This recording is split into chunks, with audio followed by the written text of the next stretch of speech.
एक तो ये कि army chief is now going to remain army chief till to 2030। उनकी ही joined the service as chief army chief in 22।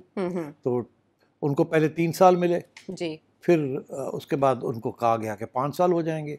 फिर अब ये कहा गया कि कंकरेंटली 5 साल चलेंगे फ्रॉम टुडेज डेट। तो इसका मतलब है इस तरीके से वो पहुंच गए हैं 2030 तक। एयर चीफ जो हैं उनकी अपॉइंटमेंट एज एयर चीफ हुई थी 2021 में, मेरा ख्याल है 2021 में जी।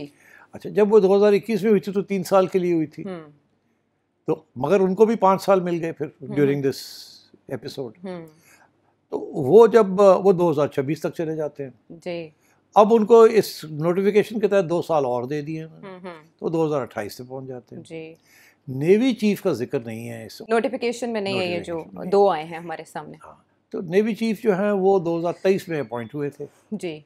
और 2 साल 3 साल के लिए हुए थे, मगर वो भी 5 साल हो गए थे जी। उनको भी मिल गए थे 5 साल अमेंडमेंट के अंदर, कॉन्स्टिट्यूशनल अमेंडमेंट में। तो वो 2023 से 2028 तक पहुंच जाते हैं। तो अब नेवी चीफ और एयर चीफ 2028 पे पहुंच गए हैं और आर्मी चीफ जो है 2030 पे। जी। तो अब सूरत हाल ये है कि अगर एयरफोर्स चीफ को 2 साल एक्स्ट्रा ना देते अभी तो वो 2026 पे ही फारग हो जाते जी। बिकॉज नेवी चीफ को तो नॉर्मल रूटीन में ही वो 2028 पे पहुंच गए तो इसलिए उनको दो साल देते थे। तो ये इसको भी सॉर्ट आउट करना था इस इशू को। तो ये भी इशू सॉर्ट आउट करने की ज़रूरत थी इसकी। फिर मेरा ख्याल है there are some other issues जो कि सॉर्ट आउट करने थे। फॉर एग्जांपल के CDF जब बन जाएगी जी। तो उसके बाद अपॉइंटमेंट स्ट्रेटेजिक कमांड की जी। वो करेंगे तो recommendation on the prime army chief ही करेंगे जी। मगर उनकी रिकमेंडेशन प्राइम मिनिस्टर पे जाएगी एंड सो ऑन। तो वो सवाल ये है कि जी वो किस फोर्स से होंगे एंड ये वो इस किस्म की चीज़ें। तो ये इंटरनल मैटर्स हैं स्ट्रेटजी और कमांड के। अपॉइंटमेंट्स जो होती हैं जो आर्मी के अंदर होती हैं वो इंटरनल मैटर्स होती हैं। वो फिर मेरा ख्याल है ये मामले जो हैं ये सॉर्ट आउट होंगे CDF के अंदर। जब ये सब इकट्ठे बैठेंगे ना तो फिर ये फैसला होगा कि उसका हेड कौन बनेगा और इसका कौन होगा और क्या होगा, बिकॉज वो सारे रूल्स बनने हैं अभी। अभी तो एक सिर्फ नामी एक ऑर्गेनाइजेशन बन गई है ना, अभी ग्राउंड पे तो नहीं है ओहदा तख्लीक अभी वो ग्राउंड पे रूल्स बनेंगे इसके कि ये कैसे चलेगा, क्या इसके पावर्स होंगे, क्या कंट्रोल्स होंगे डिफरेंट के, कैसे इंटरेक्शन होगा, ये सारी चीज़ें होने वाली हैं। तो मेरा ख्याल है इसके ऊपर भी कुछ डिस्कशंस चल रही होंगी कि भाई कैसे है कैसे नहीं, बिकॉज ये इतनी जल्दी सारा कुछ करना पड़ा है 27 के बाद ये अमेंडमेंट जो बाद उसके बाद, तो ये वक्त लगता है इन चीज़ों के अंदर। ये जो तो यही था, इस किस्म की चीज़ थी। There was no contradiction confrontation, ऐसी कोई चीज़ नहीं थी विद इन द फोर्सेस और between the civilians and the forces. Problem ये था कि क्योंकि ये प्रेशर था कि जल्दी से किया जाए इसको, टाइम इज़ रनिंग आउट। तो उसकी जो सारी निटी-ग्रिटी थी वो आपस में इतनी डिस्कशंस नहीं हुई थी विद इन द फोर्सेस। तो वो अब जाके हो रही हैं, कंसल्टेशंस होंगी, ये सब कुछ होगा and then you will get answers to some of these problems. दूसरी बात ये है कि मेरा ख्याल है कि इस किस्म के जो नेशनल सिक्योरिटी इश्यूज होते हैं ना आयशा, वो पब्लिक में नहीं लाए जाते। बस ये काफ़ी है कि जी नोटिफिकेशन आ गया और ये सब कुछ हो गया। मेरा ख्याल है नोटिफिकेशन डिले इसलिए हो रहा था कि इनमें से कुछ ऐसे इश्यूज थे जो इंटरनली रिजॉल्व हो रहे थे। अच्छा, तो वो रिजॉल्व हो गए।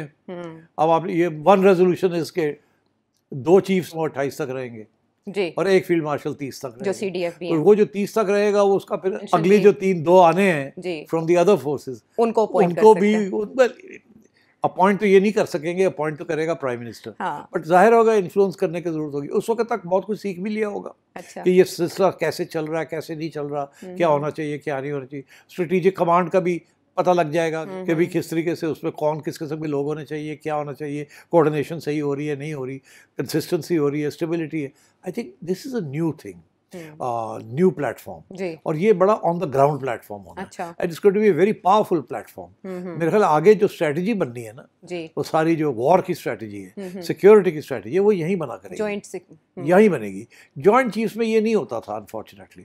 वहाँ बेसिकली कोई खास डिस्कशन वैसे नहीं होती थी। इट वाज जस्ट जैसे अंग्रेजी में कहते हैं सिनिक्योर, किसी को घर नहीं भेजना तो चले वहाँ भेज दें। वहाँ छोटी सी सेक्रेटेरिएट है, कोई सेरेमोनियल सा रोल है, और कभी कभी वो कबीना में भी जब वो नेशनल सिक्योरिटी के ऊपर इश्यूज होते हैं वो भी बैठ जाते थे और अपने 2 bits वो भी बता देते हैं, but the real power lays somewhere else. So I think this is going to be a far more effective platform and more hands-on. And so I think इसलिए there were some issues about rules and responsibilities and interaction and nomination of people. तो ये चीज़ें चल रही थी, कोई इसमें nothing to be, कोई इसमें civilian versus military कोई issue ही नहीं था, nor was there an issue of military versus military, कोई ऐसी चीज़ नहीं थी. These are normal discussions, something new that happens. But हुआ ये कि प्रेशर बहुत पड़ गया, करे करे करे करे करे जल्दी करे जल्दी करे जल्दी करे. मगर आई थिंक अगर आप गौर से देखें तो इसी में नज़र आता है 28, 21 to 28, 23 to 28 and 22 to 30.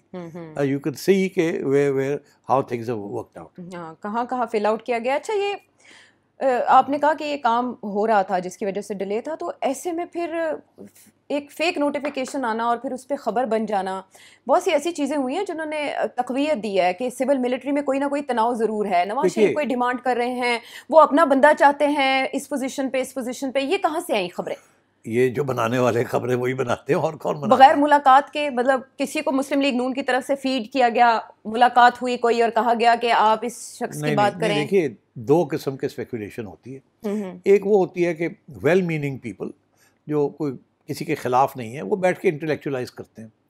मैं 1-2 ऐसे ग्रुप्स में हूँ जहाँ ये इतनी लंबी चौड़ी डिस्कशंस इंटेलेक्चुअल लेवल के ऊपर, ये भी हो सकता है, ये भी हो सकता है, ये भी, किसी के पास इंफॉर्मेशन नहीं थी.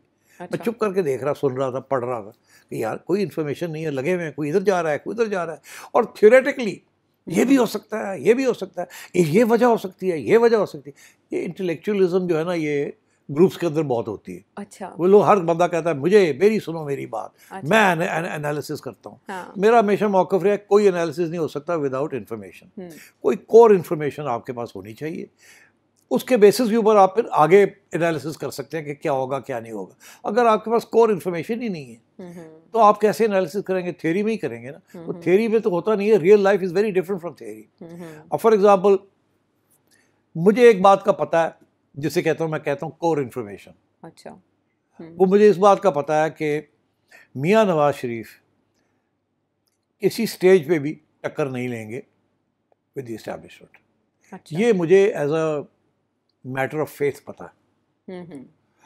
जब ये मुझे पता है तो फिर मैं इससे आगे जब प्रोजेक्शन करता हूँ तो मैं सोचता हूँ कि क्या ये सही है कि मियाँ नवाज शरीफ अड़ गए हैं किसी चीज़ के ऊपर. मैं कहता हूँ ये हो ही नहीं सकता.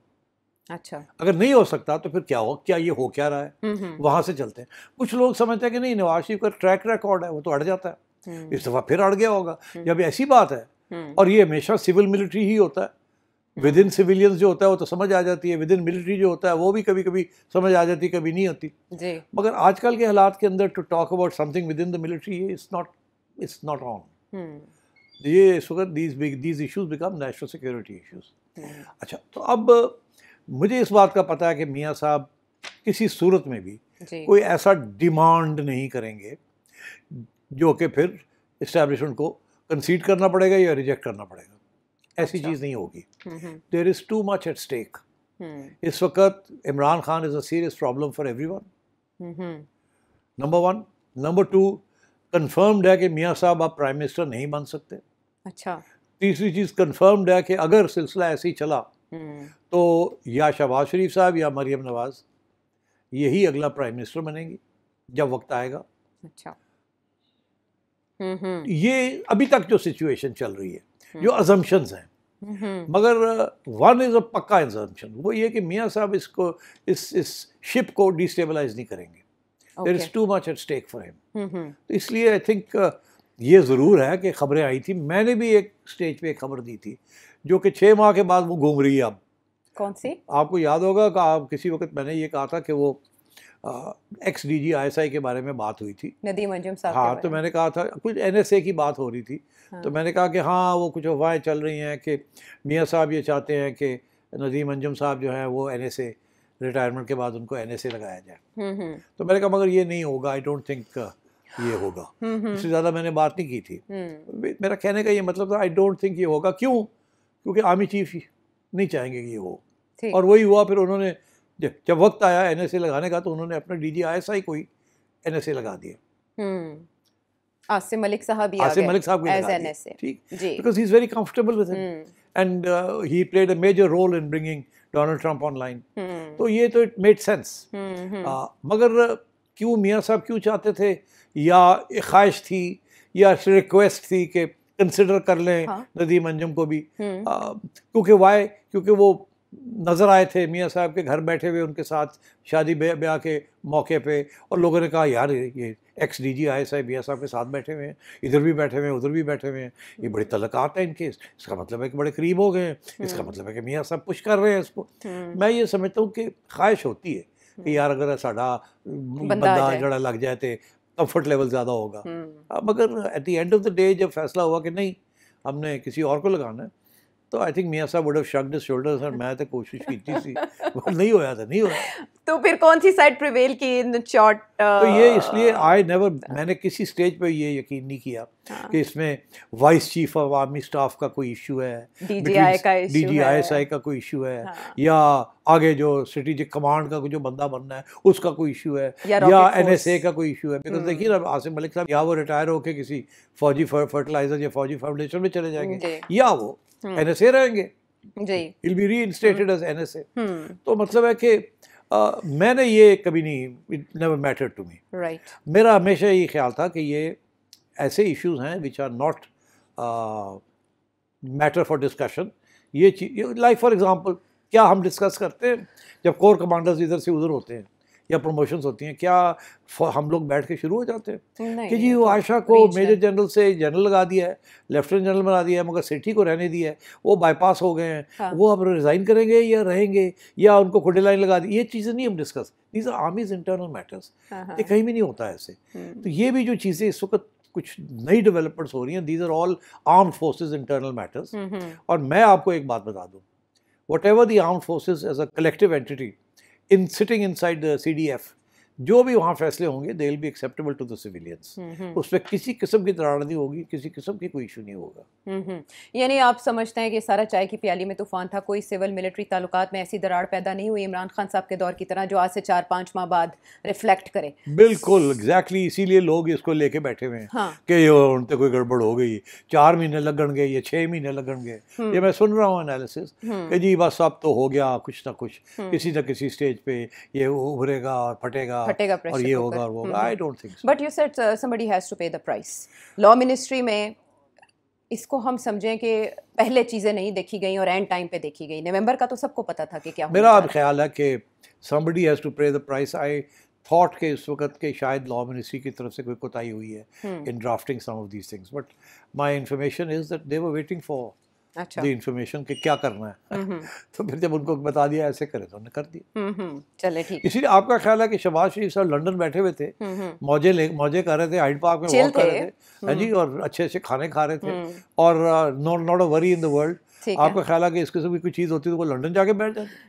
यहाँ तो होता ना कि मियाँ साहब, बड़े मियाँ साहब भी वहाँ बैठे होते और खुसफुस कर रहे होते, कंस्पिरेसीज हो रही होती, तो फिर तो वो मियाँ साहब ऐसे बैठे हैं और शहबाज साहब अकेले हैं वहाँ जी। तो मतलब है कि कोई साजिश तो नहीं हो रही थी ना। तो वो रिलैक्स कर रहे थे कि जब कहेंगे कि जी ठीक है जी ऐसा तो नोटिफिकेशन कर दो, उसी कुकी मार देंगे। तो वही हुआ, वो आए उन्होंने कुकी मार दी जब तैयारी होगी सब चीज़ की। लेकिन सेठ साहब, आपको नहीं लगता कि इंफॉर्मेशन वॉरफेयर में इतने अरसे डिले की वजह से बहुत ज़्यादा तकवीयत पकड़ गई, ऐसी बातें जिनका सिरे से वजूद ही नहीं था, तो हुकूमत को उनको कम अज़ कम कंट्रोल करना चाहिए था एट दैट टाइम, रबिश करना चाहिए था जैसे जैसे कोई बात हो रही थी? नहीं, देखिए हुआ प्रॉब्लली क्या हुआ कि जिन्होंने ये फैसला किया 27 जल्दी करना है, 27 अमेंडमेंट जल्दी करना है, और वो जल्दी करते करते सारा टाइम सबको उधर ही लग गया। ओके। और फिर बाद में और CDF बन गई। अब ये था कि CDF बन गई है तो नवंबर चढ़ गया ऊपर, तो वो तो जल्दी करो कुछ। जब तो सारा तो ये उस वक्त कोई भी सोच नहीं रहा था कि क्या क्या करना पड़ेगा और क्या क्या इश्यूज बन सकते हैं। ओके। और वो इश्यूज जो बने और जो जिस तरीके से रिजॉल्व हुए हो गए ना 28 and 30 जी, और उसमें इलेक्शन भी डालें 2029 सेठी साहब ने बताया कि इसके पेश नज़र क्या था या आने वाले दिनों में क्या हो सकता है। बहुत इंटरेस्टिंग कहानी है, लेकिन कम अज़ कम इसमें वो नहीं है जो स्पेक्युलेट किया गया सोशल मीडिया के ऊपर।